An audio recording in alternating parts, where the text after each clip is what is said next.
엄마, 저 또 오줌 쌌어요. 새벽 2시, 3시, 4시. 이불 빨고 옷 갈아입히고 다시 재우고. 그런데 이런 일이 하루에 한 번이 아닙니다. 2번, 3번 일어나는 경우도 있고 매일같이 한 달 동안 계속해서 일어나는 경우들도 있습니다. 오늘 이 영상을 보고 계신 부모님, 혹시 지금 이런 상황이신가요? 오늘은 소아 야뇨 아주 제대로 파헤쳐 보겠습니다. 아주 잘 나은 사례 2개를 소개해 드리고요. 왜 이런 소아 야뇨가 생겼는지, 또 어떻게 치료하는지 자세히 알려드리도록 하겠습니다.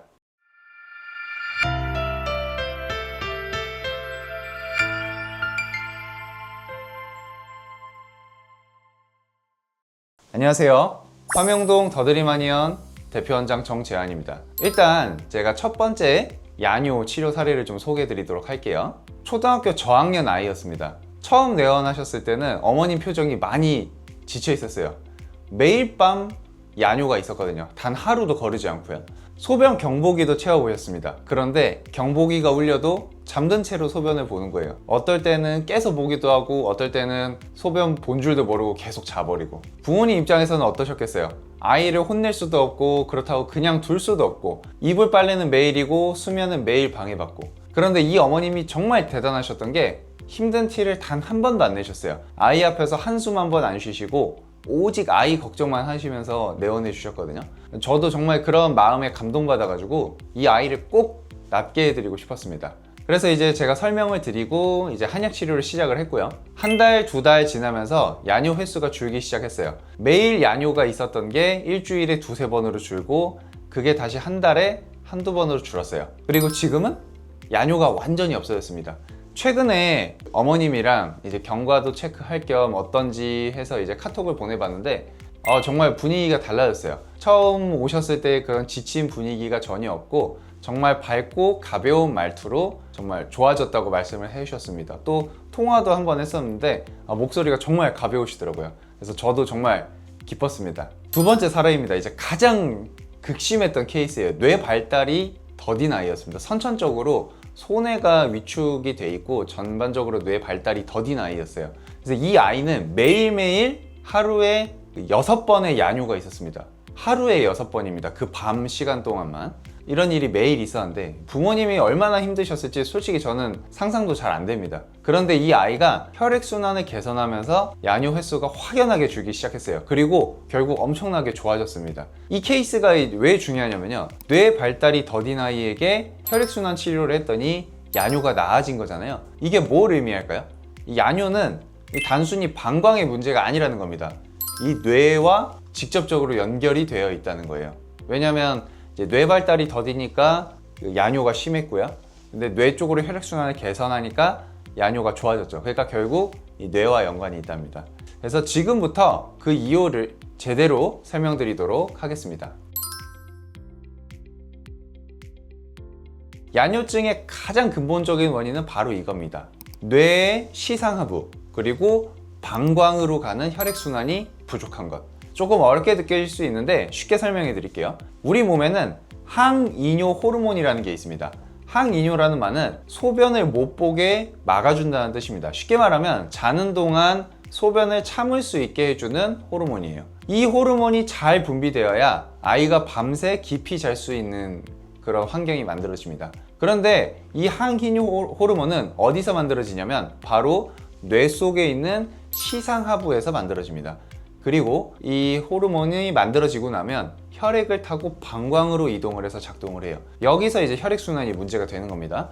첫 번째, 이 시상하부로 혈액순환이 안 되면 어떻게 될까요? 시상하부가 제대로 일을 못 합니다. 항이뇨 호르몬 자체가 잘 안 만들어지는 거예요. 이 시상하부, 뇌도 밥을 먹어야 일을 하는데 밥이 안 들어오는 거죠. 혈액순환이 안 되니까. 두 번째, 방광으로 혈액순환이 안 되면 어떻게 될까요? 호르몬이 시상하부에서 잘 만들어졌다 하더라도 방광까지 전달이 안 됩니다. 왜냐면 그 혈액을 타고 호르몬이 이동을 하거든요. 그래서 무기는 만들었는데 전쟁터로 운송이 안 되는 거랑 똑같습니다. 뇌든 방광이든 어느 쪽으로든 혈액순환이 막혀도 야뇨로 이어질 수가 있습니다. 아까 말씀드렸던 뇌 발달이 더딘 아이가 혈액순환 치료로 좋아진 게 바로 이런 원리죠.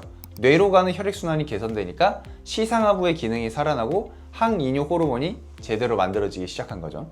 야뇨의 두 번째 원인은 방광의 민감도 문제입니다. 쉽게 말씀드리면 소변이 조금만 차도 바로 신호가 오는 거예요. 정상적으로는 방광에 소변이 어느 정도 꽉 차야 소변이 마렵다는 느낌이 오잖아요. 그런데 예민한 방광은 조금만 차도 신호를 보냅니다. 낮에도 화장실을 자주 가는 아이들, 조금만 있다가 또 가야 한다는 아이들, 이런 경우가 여기에 해당할 수가 있어요. 이 방광의 민감도를 낮춰주는 것도 치료의 중요한 부분입니다. 잠깐 말씀드리면 이 방광의 민감도가 높아지는 것도 결국에는 혈액 공급이 잘 안 돼서 그렇습니다. 이 방광도 근육으로 이루어져 있는데요. 방광으로 혈액 공급이 안 되니까 방광의 근육이 경직이 돼요. 그래서 자꾸 이제 소변을 밀어내려고 하는 힘이 생기게 됩니다. 그걸 민감도가 높아졌다고 표현을 하죠. 그 다음에 야뇨의 세 번째 원인은 정서적인 부분이에요. 이게 의외로 또 굉장히 중요합니다. 긴장하거나 불안하면 화장실을 자주 가고 싶은 경험 한 번쯤은 있으실 거예요.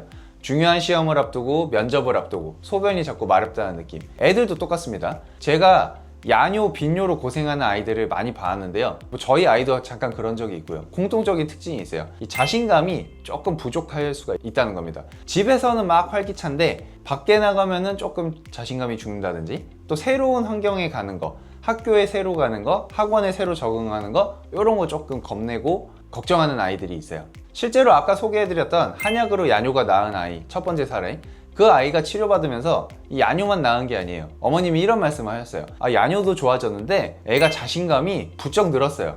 이 야뇨가 나으면서 아이의 자신감도 올라가고요. 또 자신감이 올라가면서 야뇨가 같이 좋아지기도 합니다. 어쨌든 이 두 가지는 이제 서로 맞물려 있는 거죠. 정서적인 안정이 야뇨 치료에서 절대로 빠질 수 없는 이유입니다. 그럼 어떻게 치료할까요? 야뇨를 치료하려면 방금 전에 말씀드린 원인 세 가지를 동시에 봐야 됩니다. 따로따로 보면 안 되고요. 첫 번째 원인 혈액순환, 뇌와 방광으로의 혈액순환, 두 번째 방광 민감도, 세 번째 정서적인 부분. 그런데 대부분 어떻게 하시냐면요, 소변 문제니까 비뇨기과 가보고, 심리적으로 위축되어 있는 것 같으면 정신과 가고, 아이가 어리니까 그냥 소아과 가고, 이 각각 따로따로 노는 거예요. 그런 식으로 하면 절대로 낫지가 않습니다. 이 세 가지가 서로 연결되어 있는데 각각 따로 치료하면 근본적인 해결이 안 되는 거예요. 한의원에서는 이 세 가지를 한꺼번에 봅니다. 혈액순환을 개선해서 시상하부와 방광의 기능을 살리고요. 방광의 민감도를 낮추고 아이의 기력과 자신감을 함께 끌어올리는 거예요. 한약이 이 모든 걸 동시에 접근할 수 있는 이유입니다. 치료 기간은 보통 3개월에서 6개월 정도 잡으시면 됩니다. 심리적인 요인도 있고 성장과도 연결되어 있기 때문에 시간이 좀 필요해요. 2주 만에 아주 마법처럼 사라지진 않지만 보통 그 2주 정도 안에는 호전을 확실히 느끼기는 하세요. 그래서 시간을 갖고 꾸준히 좀 더 치료를 진행하면 반드시 좋아집니다. 만약에 더 빠른 효과와 성장까지 함께 원하신다면 녹용을 더하시는 것도 좋은 방법이에요. 왜냐하면 녹용은 혈액을 보충해주는 효과가 있습니다. 일반적인 한약으로 혈액 순환, 그러니까 혈액의 어떤 도는 흐름을 개선해주고요. 녹용은 혈액을 보충해줘서 이제 더 많은 영양분이 뇌와 방광으로 공급이 되게 해주는 거죠. 그래서 아까 치료 사례에 언급했던 두 아이들도 전부 다 이제 녹용을 더해서 한약을 복용한 케이스입니다. 자, 이제 마무리하겠습니다. 마지막으로 한 말씀만 드릴게요. 야뇨는 아이의 의지 문제가 아닙니다. 아이도 뭐 자다가 소변 보고 싶지 않아요. 아이도 힘들 겁니다. 혼내거나 다그친다고 해결되지 않고요. 또 중요한 건 방치한다고 저절로 낫지가 않습니다. 이게 크면은 되겠지, 그런 거 생각보다 없습니다. 근본 원인인 혈액순환부터 잡아야 됩니다. 매일 밤 이불 빨래하는 일, 새벽에 자다 깨서 아이 씻기는 일, 이제 끝낼 수 있습니다. 아이도 편해지고 부모님도 편해질 수 있어요. 포기하지 마세요. 잘 나을 수 있습니다. 궁금하시거나 또 치료를 원하시면 빠르게 연락 주시면 제가 도와드리도록 하겠습니다. 지금까지 정재환 원장이었습니다. 감사합니다.